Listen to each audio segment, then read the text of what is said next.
Bonsoir, mesdames et messieurs. Heureux de vous retrouver dans une nouvelle vidéo dans laquelle on va voir comment résoudre un système logarithmique de deux équations à deux inconnues. C'est vraiment simple. C'est parti. Donc, notre système est formé de deux équations, ln de x moins 1 moins ln de y qui est égal à 0 et ln de x plus ln de y qui est égal à ln de 24. Donc, pour résoudre ce système, la première des choses à faire, c'est de déterminer le domaine des validités. Pourquoi? Parce que ces deux équations, ça n'existe toujours pas dans R. Par exemple, ici, il y a ln de y. Si y, là où il y a y, on remplace par une valeur négative, on sait que moins 1 appartient à R. Donc, si on remplace par moins 1, donc ln de moins 1, ça n'existe pas. On sait que ln ne prend jamais de valeur négative. Ici aussi, nous avons ln de x. Par exemple, si on remplace là où il y a x par 0, donc on aura ln de 0. Donc, ln de 0, ça n'existe pas. Donc, pour ça, on va déterminer le domaine de validité. C'est un domaine dans lequel ces deux équations existent et sont valables. Donc, qu'est-ce qu'on va faire? Qu'est-ce qu'on va dire? On va dire notre système existe si et seulement si cette valeur x moins d est strictement supérieure à 0. Et nous avons y aussi. Et y est strictement supérieur à 0. Et ceci est équivalent aussi. On déplace le moins d de l'autre côté. Comme il y a moins, si on le déplace de l'autre côté, ça devient plus. Donc, x est strictement supérieur à d et y est strictement supérieur à 0. Et on peut écrire ces deux termes sous forme des intervalles. Donc, on va dire que ce système est équivalent aussi. X, si x est strictement supérieur à d, ce qui veut dire que x appartient à l'ensemble, à l'intervalle ouvert de d à plus infini. Et y aussi, comme y est supérieur à 0, ce qui veut dire que y appartient à l'intervalle ouvert de 0 à plus infini. Donc, pour trouver le domaine de validité, il suffit seulement de faire l'intersection de ces deux intervalles.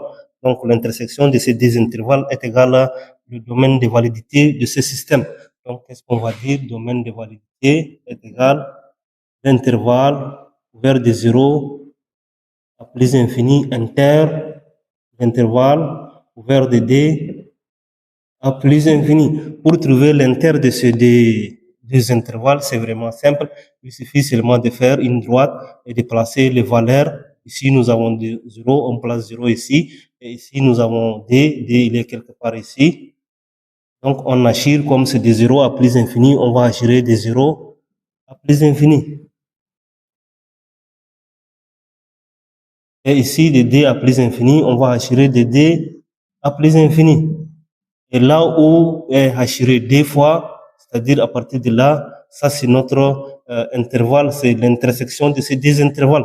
Donc ddv est égal quoi? L'intersection c'est à partir de d jusqu'à plus infini. Donc l'intervalle ouvert de d à plus infini. C'est vraiment simple pour déterminer le domaine de validité. Ça ressemble beaucoup, bien ça ressemble automatiquement. Ça ressemble au domaine de définition. Donc, si vous avez une fonction ln et vous voulez déterminer son domaine de son ensemble de définition, vous pouvez utiliser la même technique. Donc, c'est vraiment simple. Donc, à partir de là, qu'est-ce qu'on va faire? À partir de là, il faut éliminer les ln. Ln ici, il faut les éliminer. Donc, pour éliminer les ln, on va utiliser les propriétés de la fonction ln. Donc, qui nous permettent d'éliminer les ln dans ces équations. Donc, ici, qu'est-ce que je peux dire? Donc, mon équation est, on peut l'écrire aussi, l'intervalle est, on déplace ici les ln de l'autre côté. Donc, on aura ln de x moins d qui est égal quoi? ln de y, comme il y a moins, si on le déplace de l'autre côté, ça devient plus.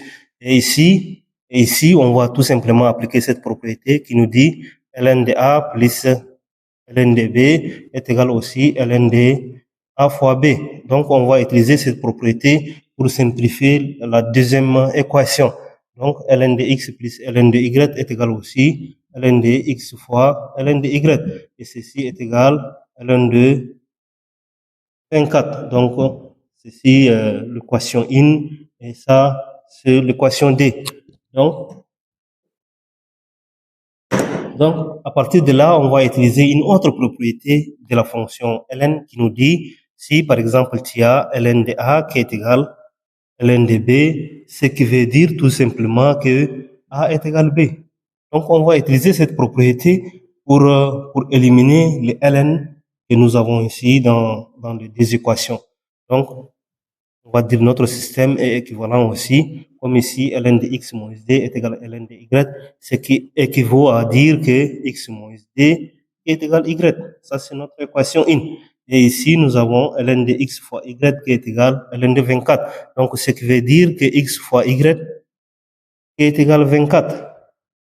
Donc, nous avons eu des équations, mais qui ne sont pas en fonction de ln. Donc, j'espère que chacun peut résoudre cette équation. C'est un système de deux équations à deux inconnues. Donc, pour résoudre ce type de système, il y a plusieurs méthodes, la combinaison, la substitution. Il y en a d'autres, en fait, plusieurs. Donc, on va faire une vidéo sur les différentes méthodes de résolution des systèmes, Inch'Allah, prochainement. Donc, mais dans cette vidéo, on va utiliser la méthode de substitution. La méthode de substitution nous dit, pour résoudre un système, donc un système de deux équations à deux inconnues, il faut tirer une inconnue, il faut tirer l'un de ces deux inconnus dans l'une de ces deux équations et le remplacer dans l'autre. C'est vraiment simple. Mais dans notre cas-ci, moi, je vais tirer, par exemple, ici, dans la deuxième équation, je vais tirer une inconnue et après, je vais la remplacer. Ça, la méthode. Donc, qu'est-ce que je peux dire ici? Je peux dire l'équation D, tirons Y. Donc, ici, si je tire Y, qu'est-ce que je vais faire? Il suffit juste de multiplier de diviser le D membre par XX.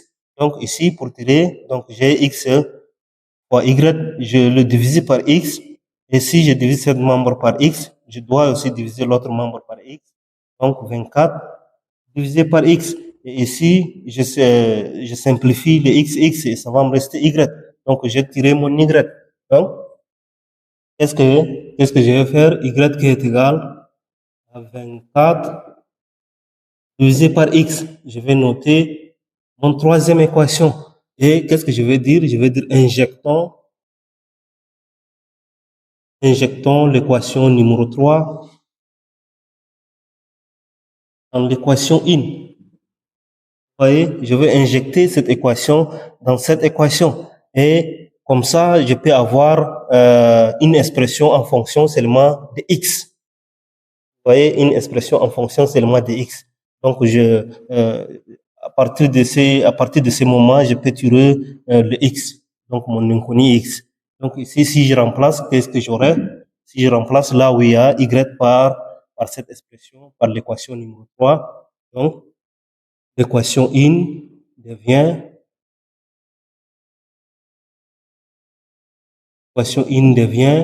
x moins d qui est égal quoi? Qui est égal y. Donc y, je remplace par 24 sur x. Donc à partir de là, il suffit seulement de faire le produit croisé. Ici, on le met pas, mais comme s'il y a 1, c'est-à-dire x moins 1 divisé par 1, c'est toujours x moins d. X moins d divisé par 1, c'est toujours x moins d. C'est pourquoi on ne le met pas souvent, mais si vous avez de tels cas, vous pouvez le mettre pour simplifier votre expression. Donc ici, j'ai fait le produit croisé, c'est-à-dire je multiplie le 1 avec le 24 et cette expression x moins d avec le x. Donc j'aurai quoi? Ceci implique que x, facteur de x moins d, 1 fois 24, c'est 24. Donc j'aurai 24. Et cette équation, ça implique, si je développe, j'aurai x au carré moins 2x qui est égal à 24. Je déplace le 24 de l'autre côté et j'aurai x au carré moins 2x moins 24 qui est égal à 0. Donc ici, j'ai eu une équation du second degré. Donc il faut, pour trouver x, il faut résoudre cette équation. Donc, qu'est-ce qu'on va faire? On pose A qui est égal quoi? A est le coefficient de x au carré. Donc, le coefficient de x au carré, c'est 1. Je note 1. et B. B est égal quoi? B est égal le coefficient de X. Donc, je note D et C est égal quoi? C est égal la constante, moins 24. Okay? Donc, à partir de là, je peux poser la formule de delta. Donc, je pose delta qui est égal B au carré moins 4AC. Donc, il suffit tout simplement de remplacer le B, le A et le C par leur valeur. Donc, ici, on a dit B est égal moins D. Donc, j'aurai moins D au carré, moins, et je dis C qui est égal combien? A qui est égal combien? A qui est égal 1, moins 1. Ici, il y a un moins. C est égal moins 24. Donc, le moins, je peux le multiplier ici, ça devient plus, et je mets fois 24. Donc, cette expression me donne quoi? Moins 2 au carré, c'est 4. Et 4 fois 1, c'est 4. 4 fois 24, c'est 96. Donc, ceci me donne 100. Alors, comme delta est supérieur à 0, donc il va exister, ça implique qu'il existe x1 et xd tel que x1 est égal quoi? Moins b plus racine de delta, le tout sur 2a. Et xd qui est égal quoi? Moins b moins racine de delta, le tout sur 2a. C'est vraiment simple, non, les amis? Donc, j'espère que vous pouvez résoudre. Hein. Si vous êtes en terminale, vous serez capable de résoudre une équation de second degré. Donc, vous utilisez delta et vous trouvez la solution de x1, xd. Et après, vous remplacez ici dans l'une de ces deux équations et vous tirez la solution, la valeur de y. Et c'est tout. Et vous avez résolu votre système. Donc, à partir de là, qu'est-ce que je dois faire? Je remplace tout simplement là où il y a B, delta et A par leur valeur.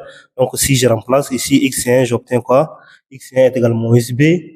Avec le moins D ici, la valeur de B, c'est moins D. Moins D fois le moins, ça devient plus. J'aurai 2. Et racine de 100, c'est quoi? Racine de 100, c'est 10. Donc, je note 10 et le tout sur 2A. A, c'est 1. Donc, 2 fois 1, ça me donne 2. Donc, ceci va me donner 12. 12 divisé par D. 12 divisé par D, c'est 6. Et pour la valeur de XD, donc XD qui est égal quoi?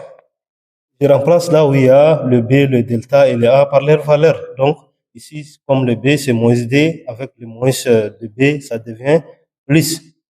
Et ici, ça c'est la valeur de XD, donc j'ai moins racine de 100 n'est rien d'autre que 10, et le tout sur 2A. A comme c'est 1, j'aurai seulement D. Donc ici, j'obtiens 8 moins D. Donc XD est égal quoi?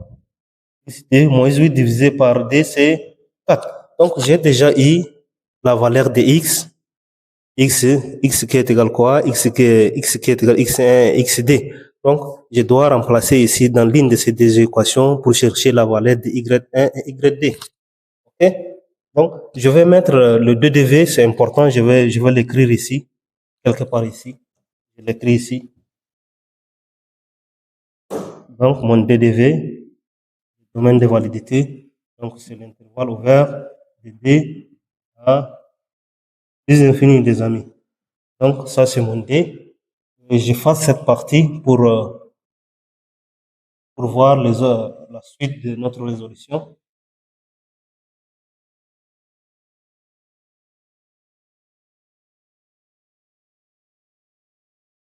Je garde notre équation. Donc, à partir de là, qu'est-ce que je dois faire? Je dois remplacer les x1 et les xd dans l'une de ces deux équations pour avoir la valeur de y. Donc, y aussi, je peux avoir y1 et yd. Donc, pour x1 qui est égal à moins 4, c'est ça, non? Ou bien x1 est égal à 6. x1 est égal à 6. Donc, pour x1 qui est égal à 6, si je remplace dans l'équation in, de l'équation in, j'ai dit de l'équation in, y qui est égal à quoi? X moins d. Et je remplace là où il y a x par 6.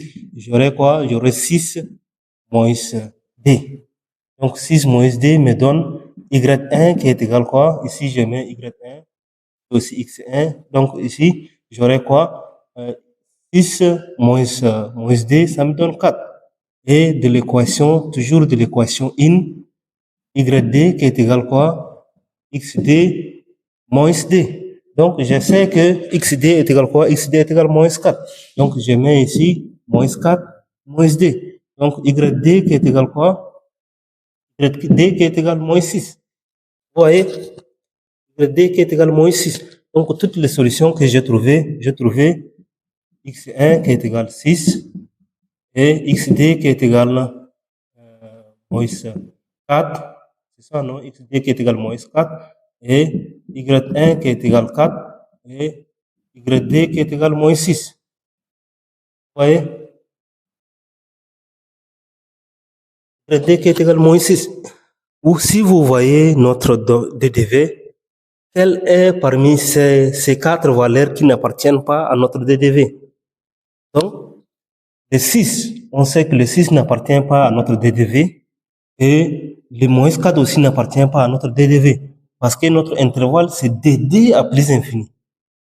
Vous voyez, nous savons que le 6 est plus grand que 2, ce qui veut dire qu'il se trouve dans cet intervalle, et le 4 est plus grand que D, ce qui veut dire qu'il se trouve dans cet intervalle, mais les moins 4 et les moins 6 sont plus petits que D, ils ne se trouvent pas dans notre intervalle.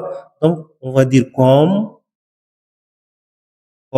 Y, ici nous avons moins 6 et YD, comme YD et XD n'appartiennent pas à notre DDV, alors S de solution est égal quoi? S de solution est égal X1 et Y1.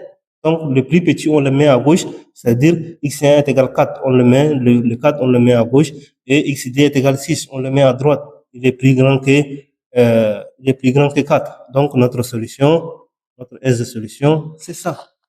Donc, si vous remplacez ces deux valeurs ici, vous allez trouver 0. Et si vous remplacez ces deux valeurs dans cette équation, vous allez trouver ln de 24. C'est vraiment simple. Vous voyez ici, si là où il y a x, si on remplace par 4, on aura quoi? On aura par 6 autant pour moi, x1 est égal à 6. Donc si on le remplace, on aura ln de 6 moins d. Ln de 6 moins d, c'est ln de 4. Et ici, là où il y a y, on sait que y est égal quoi? Y est égal ln de y est égal 4. Donc y1 est égal 4. Donc si on remplace ici, donc ça devient ln de 4 moins ln de 4, ce qui nous donne 0. Ici aussi, si vous remplacez, la valeur est vérifiée. Donc j'espère que vous avez compris. Si vous avez des questions, n'hésitez pas à nous écrire dans les commentaires. On est là pour vous expliquer et vous répondre. Merci.